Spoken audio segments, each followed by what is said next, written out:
Hello students, welcome once again on Haldari Academy online platform. আমরা class 10 West Bengal বোর্ডের syllabus start করে দিয়েছি। সেখানে আমরা বেশ কিছু চ্যাপ্টার পরপর কিন্তু পড়ে এসেছি। লেসন 4 অবধি আমাদের পুরোপুরি কমপ্লিট হয়ে গেছে এবং আমরা সেখানে টেক্সট পড়ছি, এক্সারসাইজ কোয়েশ্চেন ডিসকাস করছি। তোমরা এক্সট্রা এমসিকিউজ পেয়ে যাচ্ছ, নোটস পেয়ে যাচ্ছ, এটা সম্পূর্ণ বিনামূল্যে আমাদের এই প্ল্যাটফর্মে। তো সেই সিরিজের লেসন 5-এ এসে আমরা এখন হাজির হয়েছি। লেসন 5 নিয়ে আমরা ডিসকাস করব বলে আজকে ক্লাসে আমরা কিন্তু আওয়ার রানওয়ে গাইড পড়তে চলেছি। তো স্টুডেন্টস তোমরা এবং আমরা একসাথে সবাই মিলে পড়বো এবং এনজয় করব। গল্পটা ভীষণই সুন্দর একটা রিলেশনশিপের গল্প, সেটা আমরা যখন পড়বো তখন দেখব। তো দেখো, গল্পটার নাম হচ্ছে আওয়ার রানওয়ে গাইড। দেখো, রানওয়ে মানে কি? রানওয়ে মানে হলো যে রাস্তা থেকে বিমান চলাচল করে। আমরা সবাই জানি যে যখন এরোপ্লেন যখন এসে যখন যে টেক অফ করে যখন এরোপ্লেন, তো সেই সময় একটা রাস্তা থেকে দৌড়য়, তো সেইটাকে বলে কি রানওয়ে, তাই তো? এয়ারপোর্টে যদি আমরা কেউ দেখে থাকি তাহলে এটা নিশ্চয়ই আমরা দেখেছি। কিন্তু এখানে বলছে আমার রানওয়ে গাইড, তাহলে সেই পথ দিয়ে ছুটে চলা আমাদের ঘুড়ি। তো এই ঘুড়িটার একটা বিশেষ মহত্ব রয়েছে। কি সেই মহত্ব রয়েছে, কেন ঘুড়ির কথা বলা হয়েছে, ঘুড়ি কি কাজ করছে, সেটা কিন্তু আমরা এখনই জানবো না, আমরা গল্প পড়তে গিয়ে অবশ্যই সেটা জানবো। তার আগে আমরা লুসি মদ মন্টগোমেরির পরিচয়টা আগে জেনে নেব। দেখো, লুসি মদ মন্টগোমেরি তিনি জন্মগ্রহণ করেছিলেন 1874 সালে এবং তিনি তার মৃত্যু হয় 1942 সালে। ওয়াজ আ কানাডিয়ান অথর, মানে কানাডার একজন লেখিকা ছিলেন। And best known for a series of novels beginning with Anne of Green Gables. তিনি তার যে লেখাগুলো রয়েছে, Anne of Green Gables, he wrote numerous novels. তিনি আরো অনেক নোবেলস লিখেছিলেন, যেমন পোয়েমস লিখেছিলেন, শর্ট স্টোরিজ লিখেছিলেন। She was made an officer of the Order of the British Empire in 1935. 1935-এ তিনি একজন ব্রিটিশ এম্পায়ারের একজন অফিসার হিসেবে যুক্ত হয়েছিলেন।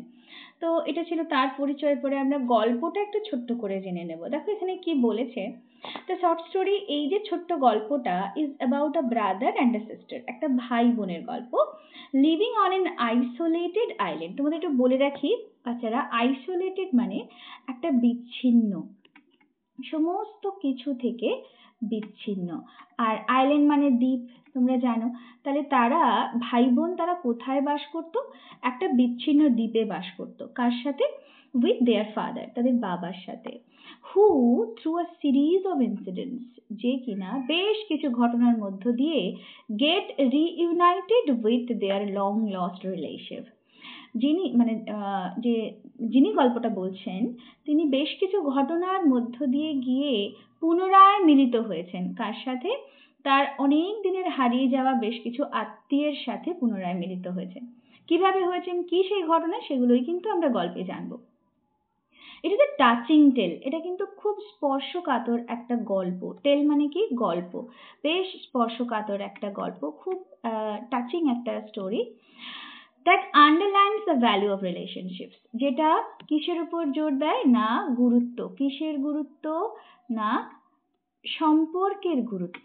রিলেশনশিপের কি গুরুত্ব রয়েছে তার উপরে কিন্তু এটা যথেষ্ট ইম্পর্টেন্স দিচ্ছে গল্পটা। তাহলে চলো আমরা ফার্স্টেই জেনে নিই। ইউনিট 1 থেকে স্টার্ট করছি পড়া। যে দেখো, of course there was nobody for us to play with on the big half moon. তোমরা মনে রাখবে, বিগ হাফ মুন, এটা ওই আইল্যান্ডটাতে, যে বিচ্ছিন্ন আইসোলেটেড আইল্যান্ডে ন্যারেটর বাস করতেন, তার নাম, সেই আইল্যান্ডটার নাম হচ্ছে দ্য বিগ হাফ মুন। তাহলে of course there was nobody for us to play with on the big half moon. কেউই ছিল না সেখানে, একদম নিশ্চিতভাবে অফকোর্স সেখানে কেউই আমাদের সাথে খেলার ছিল না ওই বিগ হাফ মুনে। We just had to make the most of each other and we did. আমরা যা কিছু করতাম একে অপরের সাথে, এবং সেটাই আমরা করেছি। মানে যতটা সম্ভব নিজেদের সাথেই খেলতাম আমরা, আমাদের আর কোনো সঙ্গী সাথী ছিল না।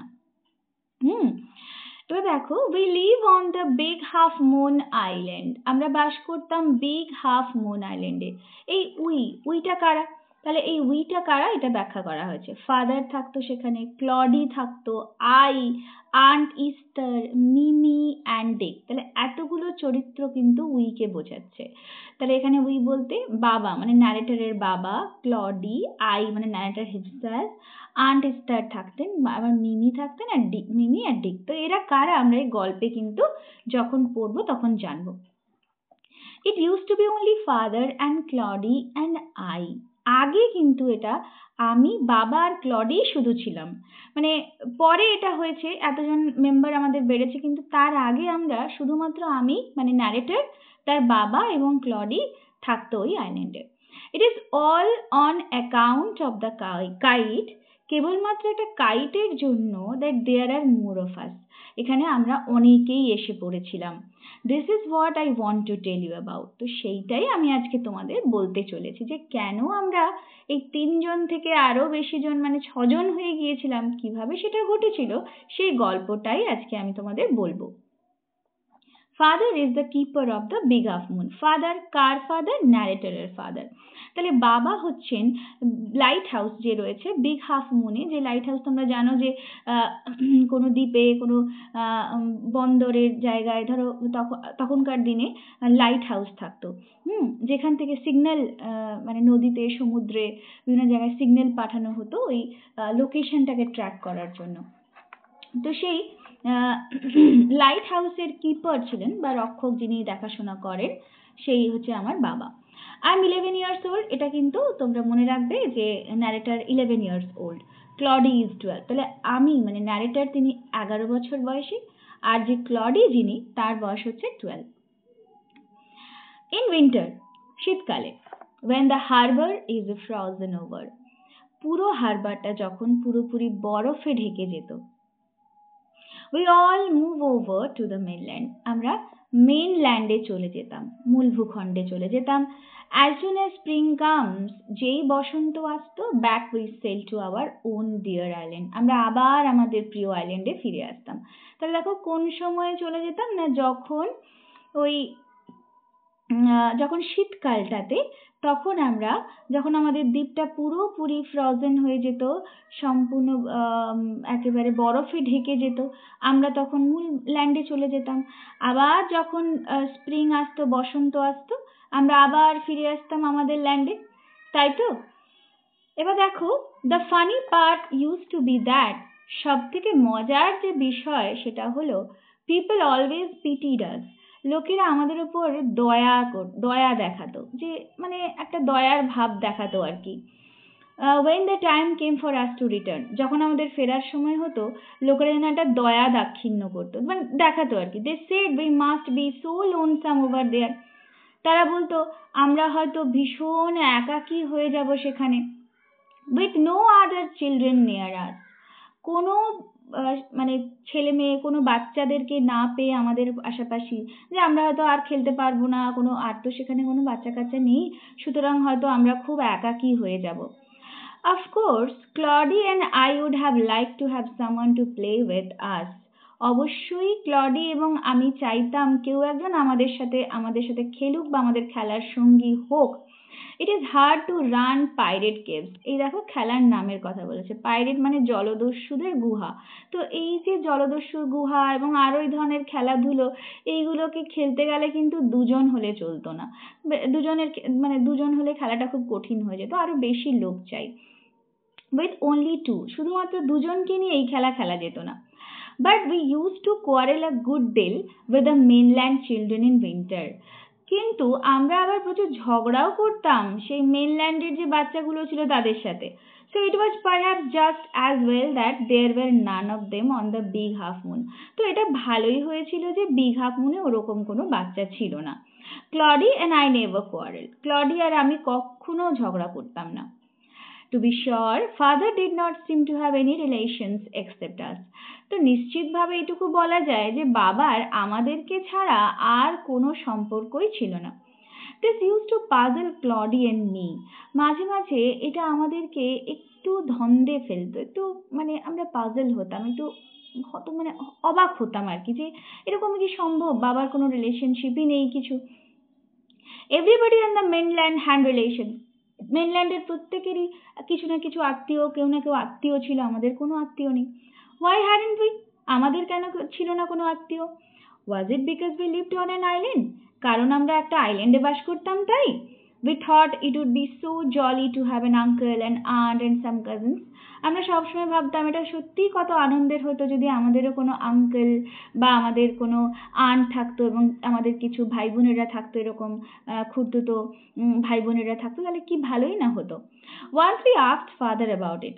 একদিন আমরা এই বিষয় নিয়ে বাবাকে জিজ্ঞাসা করেছিলাম, but he looked so sorrowful. কিন্তু তাকে এতটাই দুঃখী লাগলো that we wished we had not. তখন আমরা ভাবলাম যে বাবা নেই, ঠিক আছে, আমাদের না থাকাই ভালো। He said it was all his fault. তিনি বলতেন যে এটা সব পুরোটাই তার নিজের ভুল। Claudie and I did not understand what he meant. আমি আর ক্লডি কখনোই বুঝতে পারতাম না যে তিনি কি বলতে চাইছেন। তো আমরা প্রথম ইউনিটে কি দেখলাম না, এখানে যে ন্যারেটর তিনি ক্লডি, তার বাবা, তো তারা বাস করতেন একটা আইল্যান্ডে যার নাম হচ্ছে বিগ হাফ মুন। তো সেই আইল্যান্ডের যে লাইট হাউস কিপার ছিলেন তার বাবা, মানে ন্যারেটরের বাবা। তো যখন তারা এই আইল্যান্ডে থাকতেন এভাবে, এবারে যখন শীতকাল হতো তখন এই আইল্যান্ড তো পুরোপুরি ফ্রোজেন হয়ে যেত, বরফে ঢেকে যেত, তাই তারা মেনল্যান্ডে চলে যেত। তো মেনল্যান্ডে গিয়ে তারা বেশ কিছু বাচ্চাদের সাথে সেখানে খেলাধুলো করতো, আনন্দ করতো, মজা করতো, আবার কিন্তু তারা স্প্রিং টাইমে ফিরে আসতো নিজেদের আইল্যান্ডে। তো এখানে এবার তাদের প্রায়শই মনে হতো যে সবার তো আত্মীয় স্বজন রয়েছে, তাহলে তাদের কেন আত্মীয় স্বজন নেই? তো এই কথাটা যখনই তারা তাদের বাবাকে জিজ্ঞাসা করতো তখন দেখতো তাদের বাবা খুব দুঃখী হয়ে পড়েছে, সেই জন্য তারা আর দ্বিতীয়বার জিজ্ঞাসা করার সাহস পেত না। তো তার বাবা বলতো যে এই আমার দোষেই এসব কিছু, মানে we do not have any relationship because of me only. তো that is the ending point, we come here, unit 1 we have ended. তো এরপরে আমরা কম্প্রিহেনসিভ এক্সারসাইজগুলো কমপ্লিট করে ইউনিট 2 তে যাব। Choose the correct alternative to complete the following sentences. দেখো নিম্নলিখিত বাক্যগুলোকে সম্পূর্ণ করতে গিয়ে তোমাদের সঠিক অপশনটা বেছে নিতে হবে। First question, the keeper of the big half moon light house is. Light হাউসের যিনি কিপার ছিলেন তিনি কে? আন্ট এস্টার, ফাদার, ক্লডি না ডিক? অবশ্যই আমরা জানি কি ফাদার, এটাই হবে আনসার। চলো আমরা আনসারটা দেখে নিই একটুখানি, তোমরা জানো সবাই। এই যে এই দেখো এখানে রয়েছে, এই দেখো father is keeper of the big half moon lighthouse. Done. Next কোয়েশ্চেনে চলে যাব। The family moved over to the mainland in. কবে ফ্যামিলি মেনল্যান্ডে চলে যেত? আমরা সবাই জানি যে ডিউরিং উইন্টার, রাইট? দেখো এখানে রয়েছে এই যে দেখো in winter when the harbor is frozen over we all move over to the mainland. শীতকালে যখন ফ্রোজেন হয়ে যেত হারবার তখন আমরা মেনল্যান্ডে চলে যেতাম। তাহলে এটা গেল উইন্টার। নেক্সট আনসার দেখো, কোয়েশ্চেন কি আছে? when asked about relations father looked. যখন বাবাকে জিজ্ঞাসা করা হতো তাদের আত্মীয় পরিজনদের সম্পর্কে তখন বাবাকে কি দেখাতো? দেখো বাবাকে দেখাতো সরফুল, তাই তো? তাহলে আনসার হবে কি এখানে? যে হ্যাপি খুশি দেখাতো, অ্যাংরি রাগী দেখাতো, সরফুল দেখাতো না ইরিটেটেড দেখাতো, নাকি দুঃখী দেখাতো? অবশ্যই আমরা জানি। হ্যাঁ, এরপরে দেখো নেক্সট আসছে fill in the chart with information from the text. তোমাকে এই চার্টটা কমপ্লিট করতে হবে তথ্য নিয়ে টেক্সট থেকে। তাহলে প্রথম যে কোয়েশ্চেনটা কি আছে দেখো, নেম অফ দ্য আইল্যান্ড। আমরা সবাই জানি নেম অফ দ্য আইল্যান্ড সেটা হচ্ছে বিগ হাফ মুন, তাই তো? তবু আমরা একবার প্যাসেজ থেকে আনসারটা দেখে নেব। বিগ হাফ মুন একদম ফার্স্টেই বলা আছে, এই দেখো এখানে রয়েছে বিগ হাফ মুন, দেখতে পেয়েছো নিশ্চয়ই। নেক্সট কোয়েশ্চেনে চলে যাব। এজ অফ ক্লডি, তোমাদের পড়ানোর সময় বলেছিলাম এজ অফ ক্লডি এখানে বলাই রয়েছে ফার্স্ট একদম প্যারাতে চলে যাব আমরা, যে এই যে দেখো এখানে রয়েছে এই যে it was all on account of this was what I told about. এই যে দেখো এখানে রয়েছে, এই যে এখানে রয়েছে, তোমরা দেখবে এখানে রয়েছে। দেখো এই যে Claudie 12. I am 11 years old. তাহলে ন্যারেটার কত বছর বয়স ছিল? 11, আর ক্লডির কত বয়স ছিল? 12 ছিল। তাহলে আমরা সহজেই আনসার ট্রিক করতে পারবো। এখানে রয়েছে এজ অফ ক্লডি, ন্যারেটারের ছিল তোমার 11 আর ক্লডির বয়স কত ছিল? 12, তাই তো? দেখো তাহলে আমরা এখানে কি লিখবো? 12. The game played by Claudie and the narrator. Claudie আর ন্যারেটর যে গেম খেলতো সেটা এখানে আমার একটাই গেমের কথা আমরা দেখেছি, সেটা হচ্ছে ওই যে পাইরেট কেভস। এই জায়গাটা আমরা দেখে নেব যে পাইরেট কেভস, তাই তো? চলো এবারে নেক্সট কোয়েশ্চেনে চলে যাব। কি রয়েছে? ট্রু ফলস রয়েছে। State whether the following statement are true or false. নিম্নলিখিত যে বাক্যগুলো রয়েছে সেটা সত্য না মিথ্যে, তার জন্য তোমাকে সেন্টেন্স বা ফ্রেজ প্রোভাইড করতে হবে তোমার আনসারের সাপোর্টে। ফার্স্ট কোয়েশ্চেন কি আছে দেখো, people felt that Claudia and the narrator were lonesome in the island. পিপলরা কি মানুষেরা অনুভব করতো যে তারা খুব আইল্যান্ডে খুব একাকী? তো এটা আমরা আগে প্যাসেজ থেকে আনসারটা খুঁজে নিই, তারপরে আমরা দাগ দিয়ে দেবো। কেমন? দেখো এই যে এখানে দেখো রয়েছে they said we must be so lonesome over there. তাহলে এটা হবে আনসার। তাহলে এটা অবশ্যই কি ট্রু হবে। এটা তোমরা কি করবে? ট্রু লিখবে, এটা তোমরা ট্রু লিখবে আর সাপোর্টিং স্টেটমেন্টে ওই লাইনটা তোমরা লিখবে। Next sentence, Claudie and the narrator quarrelled. Claudie আর ন্যারেটর কি ঝগড়া করতো? দেখো এখানে রয়েছে ফার্স্ট পেজেই রয়েছে তোমাদের যে Claudie and I never quarrelled. তাহলে Claudie and I never quarrel, আমরা কখনোই ঝগড়া করতাম না। তাহলে এটা কি হয়ে যাবে? এটা হয়ে যাবে ফলস। আর যার সাপোর্টিং স্টেটমেন্টে তোমরা এই সেন্টেন্সটা লিখবে। Nobody on the mainland had relations. মেনল্যান্ডের কারোরই কোনো রিলেশনশিপ বা আত্মীয়তা ছিল না? নিশ্চয়ই নয়। এখানে দেখো লাইনটা রয়েছে everybody on the mainland had relations. তাহলে প্রত্যেকেরই কি রিলেশনস ছিল? তাহলে তোমরা সাপোর্টিং স্টেটমেন্টে লিখবে এবং এখানে নোবডি অন দ্য মেনল্যান্ড এখানে লিখবে ফলস আর সাপোর্টিং স্টেটমেন্টে ওই লাইনটা লিখবে। তো ডিয়ার স্টুডেন্টস, আজকের আমাদের ক্লাস এই পর্যন্তই। পরবর্তী ক্লাসে আমরা ইউনিট 2 পড়বো এবং তার এক্সারসাইজগুলোও কমপ্লিট করব। খুবই ইন্টারেস্টিং একটা গল্প আমরা পড়ছি। এইভাবেই কিন্তু প্রত্যেকটা গল্প আমরা খুব মজা করে আনন্দ করে পড়তে থাকবো। তোমরা খুব সহজেই আমাদের যে অ্যাপটা ডাউনলোড করতে পারো প্লে স্টোর থেকে, একদম বিনামূল্যে কিন্তু তোমরা এই কন্টেন্টগুলো পেয়ে যাচ্ছ। সাথে সাথে question answers, extra MCQs, extra question answers, writing skill practice, unseen passage practice, সমস্ত কিছু তোমরা এই প্ল্যাটফর্মে পেয়ে যাবে। So children, till that, take care and goodbye.